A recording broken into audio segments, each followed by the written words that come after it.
Today our case brings us to Mountmellick. It is a town in the north of County Laois and sits on the east of the Slieve Bloom Mountains.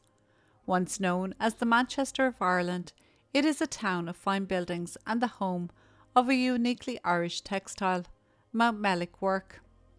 The foundation of the town was laid by members of the Society of Friends, also known as Quakers, in the 17th century, setting up distilleries, tanneries, woolen mills and glasswork. By 2003, the town's population sat at just over 3,000. This would rise as new housing estates were being built. The town was no longer a quiet town, and as the landscape began to change with all the new housing and lack of employment, the locals felt the town was becoming rough and unsafe. In 1988, 16-year-old Olive Goodwin gave birth to a little boy and named him Darren. The baby's father, David Horan, was also 16 at the time of his birth. Like many teenagers thrust into parenthood, the couple did not stay together. Instead, Darren was raised by his mother and grandparents in the centre of town. Even though Darren's father lived just outside Mountmellick, he had no contact with him, and so he played no role in his early life.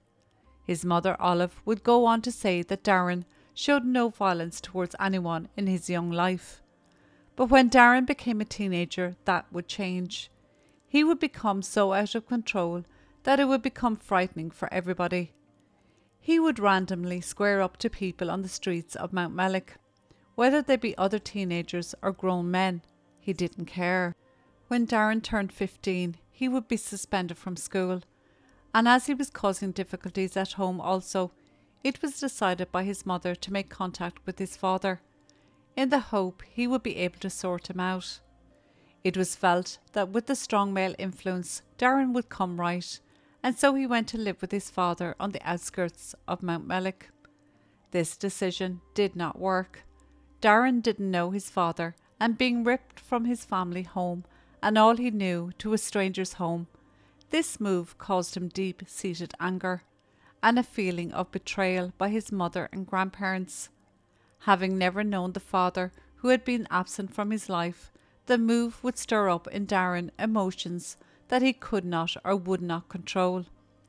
It would unleash a cold-hearted desire to murder his father or someone else.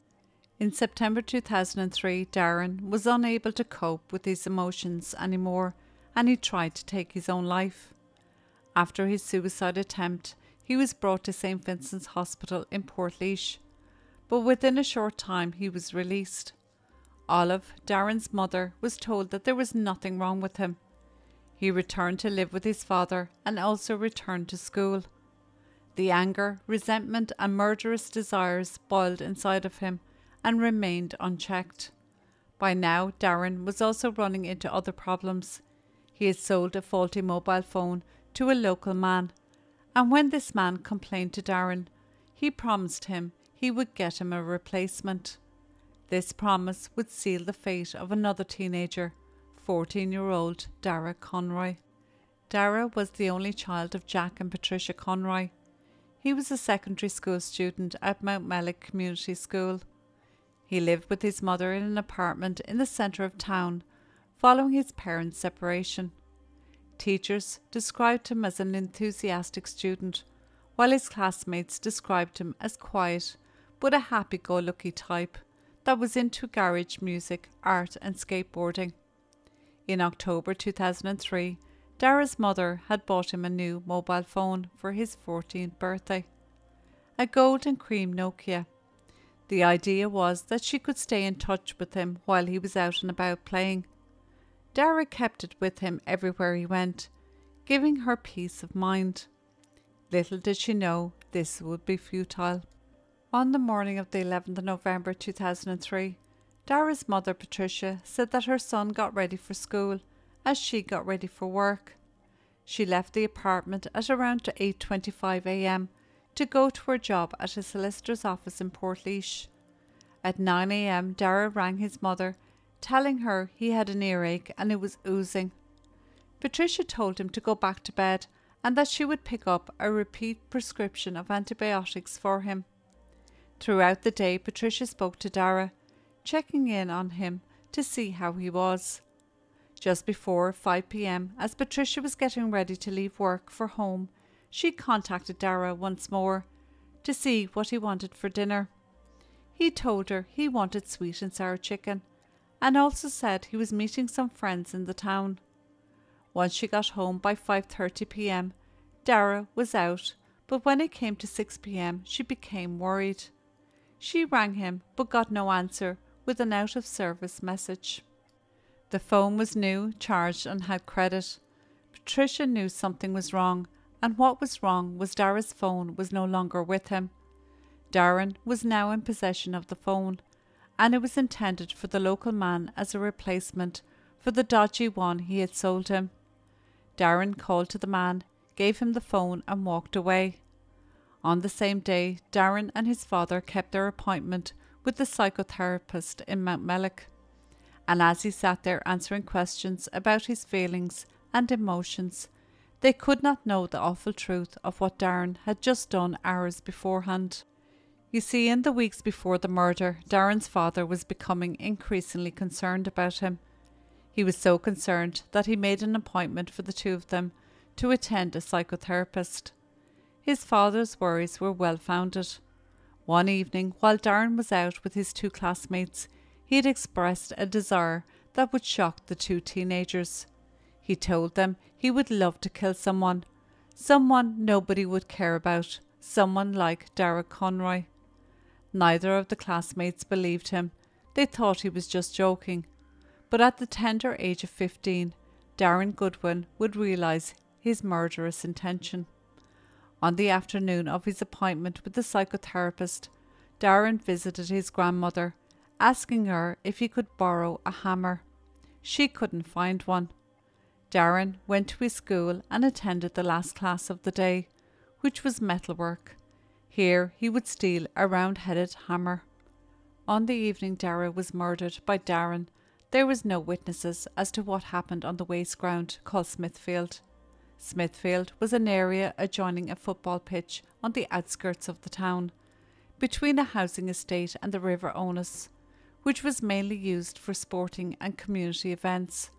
But at night it also served as a popular meeting place for the town's youth, who would gather on the waste ground to drink and hang out. On this night, though, there would be nobody to call out to, and nobody to ask for help, and nobody to shout stop. There was nobody to help 14-year-old Darragh, as his life would end in the most violent and vicious way possible, by 15-year-old Darren Goodwin. By now, Patricia, Darragh's mother, was searching frantically for her son. She still couldn't get an answer on his phone. She continued searching into the night to no avail. That evening, Darren confessed to another Mountmellick teenager what he had done. He said, quote, "I hit him in the head with a hammer." He later phoned another friend, telling him too that he had killed someone and left him down by the banks. It was at 10 minutes to 11 on the same night that Gardaí received a phone call from a 16-year-old girl. She had told Gardaí that a friend of hers had phoned her to tell her that someone had been killed on the patch of wasteland known as Smithfield. Gardaí were dispatched to the area, and on a secluded narrow pathway that was overgrown with briars, they found the body of 14-year-old Darragh Conroy. The Garda in charge recognised Darragh immediately. He was lying in a pool of blood, and it was clear he had suffered massive head injuries. 2 priests were called to administer Darragh the last rites, and a local doctor then pronounced Darragh dead. A crime scene was immediately established around the site. Before all this came to pass, and as Patricia and her brother-in-law were still looking for Darragh, news had been trickling through the town that something had happened to him. One teenager had phoned his friend Darren Goodwin, whom he had known for most of his life. Goodwin told his friend that he had some scary shit to tell him. The two friends met up at 9 p.m, and Goodwin told his friend that he had killed Darragh. His friend thought he was initially joking. However, at 10 p.m, he took his friend and 2 others to the place where Darragh lay dead. Goodwin told the friends that he lured Darragh to Smithfield and hit him in the back of the head with a hammer, as he walked behind Darragh. One of the group of teenagers phoned another friend to tell her what Goodwin had done, and she in turn contacted the Gardaí. In a cruel twist, as Gardaí began their investigation, going house to house, questioning people, their paths crossed with Patricia Conroy, who was still out searching for Darragh. When Patricia stopped to ask the occupants of a house if anyone had seen her son, the woman inside said, quote, "Oh, for God's sake, will someone tell the woman?" A Garda then approached Patricia and broke the news to her that her little boy was found dead. A detailed forensic examination was launched in the area Darragh was found, combing the nearby fields for evidence. Darragh's body remained at the scene overnight before being removed and brought to Dublin the next day for post-mortem by now retired state pathologist Dr. Mary Cassidy. After several teenagers were interviewed about the murder of Darragh, it was revealed to Gardaí that Darren Goodwin had made murderous comments in the weeks prior, had told them what he had done and had showed them Darragh's body, and so he was taken into custody in the early hours of the 12th of November 2003. Over the next few hours, Goodwin, accompanied by his father David Horan, was questioned into the early hours. Goodwin was subjected to a number of interviews, and he continuously pleaded his innocence during these interviews. At one point, Goodwin was left alone with his father, and after a time he approached the detectives, telling them that Goodwin was willing to admit to his part in the killing. Goodwin was charged with assault causing harm under Section 4 of the Non-Fatal Offences Against a Person Act. At a special sitting of the District Court in Carlow on the evening of November the 13th, 2003, Goodwin was remanded in custody at a juvenile detention centre in Dublin. Locals in Mountmellick were stunned and shocked at what had happened to Darragh. The fact that it was two young teenagers involved added to the shock, and people saw it as a tragic and senseless act. Following the arrest of Goodwin, a blood-stained hammer was retrieved. It had been hidden under a corrugated sheet of metal in the garden of his grandparents. A bloody towel was also recovered in a sealed box in one of the bedrooms of the house. Darragh's phone was not found on him or near him, and so Gardaí put robbery down as a possible motive for the murder. But the man that received the phone from Darren went to the Garda station and turned the phone in, which was then placed in evidence, and Gardaí confirmed it was Darragh's phone through his mother. The post-mortem revealed that Darragh had received 6 separate blows to the head, the first blow to knock him down, and the other 5 of which were inflicted in rapid succession with considerable force as he lay on the ground. Darragh's body was released on the 14th of November, and his remains were brought to his home to be waked. His friends attended the wake, gathering around him to style his hair with wax the way he liked it.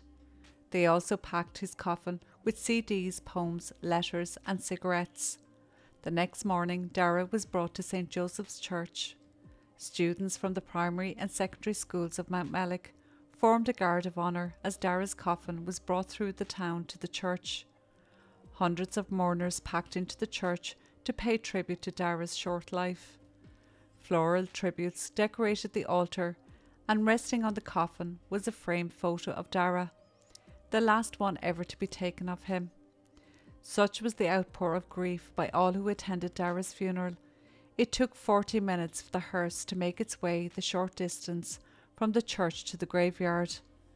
In a show of support to the family and the community, Mountmellick Community School opened its doors to the mourners and provided refreshments.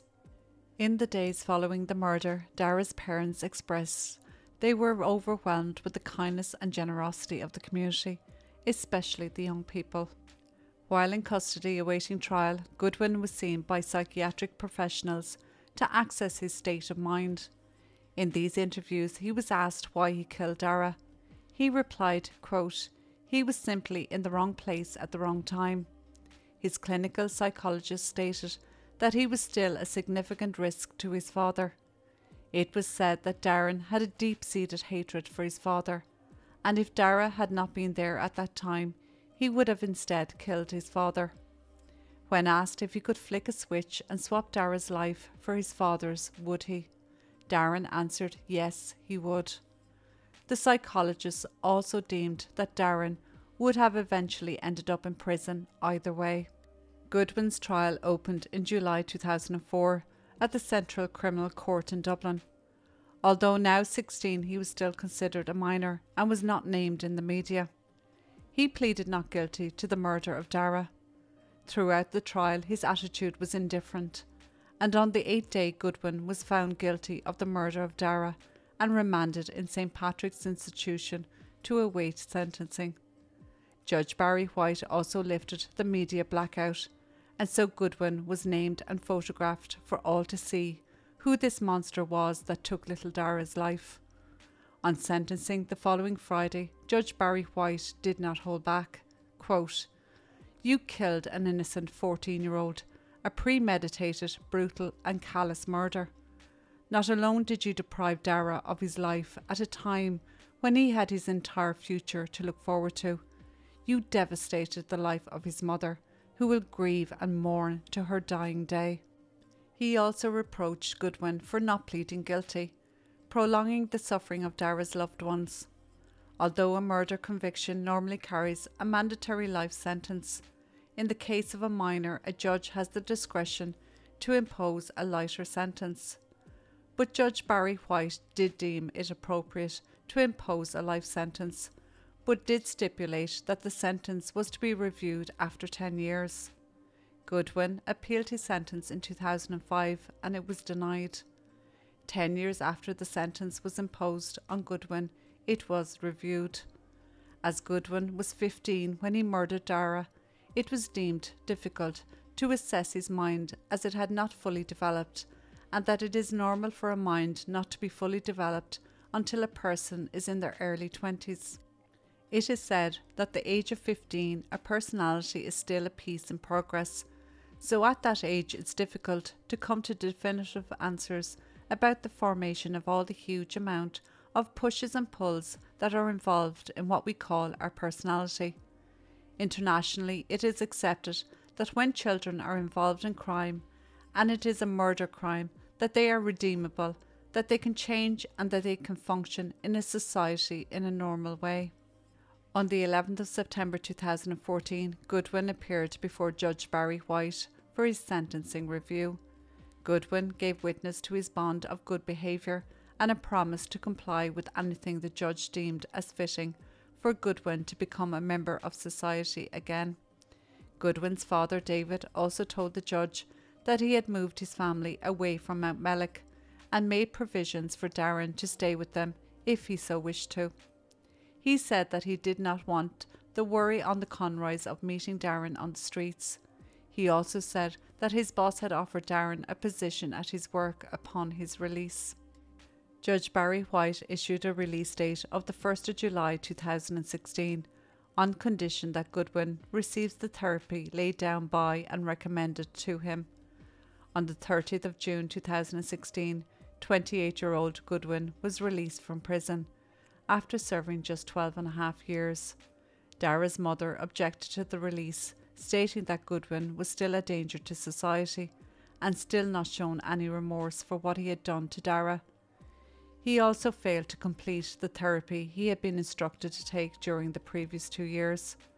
Patricia had written to the prison asking them why the psychologist of the rehabilitation service in the prison had not attended the review in 2014. The reply she got was that they were not asked to attend by the court. They also said that it would have been prudent for a member of the psychology service to be present in court. In May 2017, Goodwin was back in the courts and he was told that he was not to go within an 8-kilometre zone of Mountmellick town unless he was given permission by his probation officer. On the 3rd of August 2022, just 6 years after Goodwin was released early from prison, he passed away unexpectedly. He was 34 years old. It was not made public on how he died. After the trial, Darragh's mother gave a radio interview. She moved out of the town of Mountmellick as she could not bear the stares from total strangers and the constant reminders of her son. She recalled Darragh's huge smile and his sense of fun. Patricia said she adored Darragh, that she still dreamed about him and still bought him presents for his birthday and Christmas to leave on his grave. She wonders what he would be like now. She sees his friends in relationships and getting jobs. Asked about her feelings now, Patricia said, quote, "I can only describe it as a physical pain, a pain that will never go away, an emptiness that can't be filled. That's our lives now. We will never be the same. Rest in peace, Darragh."